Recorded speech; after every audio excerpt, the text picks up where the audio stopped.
India versus Sri Lanka మధ్య జరిగిన మూడో టీ20 మ్యాచ్లో టీమిండియా సూపర్ ఓవర్లో విక్టరీ నమోదు చేసింది.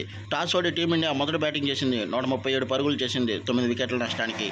అందులో శుభ్మన్ గిల్ 39 పరుగులు, వాషింగ్టన్ సుందర్ 18 బంతుల్లో 25 పరుగులు, రియాన్ పరాగ్ 18 బంతుల్లో 26 పరుగులు నమోదు చేశారు. శ్రీలంక టాప్ ఆర్డర్ ఎప్పటిలాగే సూపర్ డూపర్ సక్సెస్ అవగా మిడిల్ ఆర్డర్ దారుణంగా విఫలమైంది. శ్రీలంకలో నిస్సంక 26 పరుగులు, కుషల్ మెండిస్ 43 పరుగులు, కుషల్ పెరీరా 46 పరుగులు సాధించారు. చివరి 2 ఓవర్లలో శ్రీలంక 12 బంతుల్లో 9 పరుగులు మాత్రమే చేయాల్సి ఉంది. శ్రీలంక సునాయాసమైన విజయం నమోదు చేస్తుంది అని భావించారు. కానీ చివరి 2 ఓవర్లు చాలా అద్భుతంగా బౌలింగ్ చేశారు టీమిండియన్ బౌలర్. రింకు సింగ్ 19వ ఓవర్ బౌలింగ్ చేసి కేవలం 3 పరుగులు మాత్రమే ఇచ్చాడు. ఇక చివరి ఓవర్లో శ్రీలంక విజయానికి కావాల్సింది 6 బంతుల్లో 6 పరుగులు. చివరి ఓవర్ బౌలింగ్ చేసిన సూర్యకుమార్ యాదవ్ అద్భుతంగా బౌలింగ్ చేసి కేవలం 5 పరుగులు మాత్రమే ఇచ్చాడు. ఫలితంగా శ్రీలంక సరిగ్గా 137 పరుగులు చేసింది. మ్యాచ్ టై అయింది. ఇక సూపర్ ఓవర్లో మొదటి బ్యాటింగ్ చేసిన శ్రీలంక 2 పరుగులు మాత్రమే చేసి 2 వికెట్లు కోల్పోయి ఆల్అౌట్ అయింది. సూపర్ ఓవర్ బౌలింగ్ చేశాడు వాషింగ్టన్ సుందర్. చాలా అద్భుతంగా బౌలింగ్ చేశాడు. ఇక తర్వాత భారత్కి కావాల్సింది కేవలం 6 బంతుల్లో 3 పరుగులు మాత్రమే. సూర్యకుమార్ యాదవ్ తను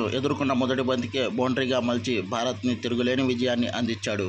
భారత్ ఆడిన 3 టీ20 మ్యాచ్ల్లో కూడా 3కి 3 నెగ్గి వైట్ వాష్ చేసేసింది శ్రీలంకని. శ్రీలంక తాజా ఓటమిపై స్పందించాడు ఆ జట్టు కోచ్ సనత్ జయసూర్య. 3వ మ్యాచ్లో నిజానికి టీమిండియాకి అసలు గెలుపు అవకాశాలు లేవని, శ్రీలంక కావాలని ఓడిపోయినట్టు అనిపించిందని. ఎందుకంటే శ్రీలంక చివరి 2 ఓవర్లో 9 పరుగులు మాత్రమే చేయాలి. 2 ఓవర్లు బౌలింగ్ చేసింది కూడా పార్ట్ టైం స్పిన్నర్లు మాత్రమే బౌలింగ్ చేశారు.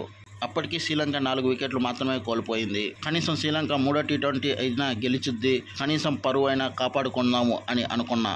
కానీ ఫలితం చూస్తే మొత్తం రివర్స్ అయిపోయింది అని కామెంట్ చేశాడు.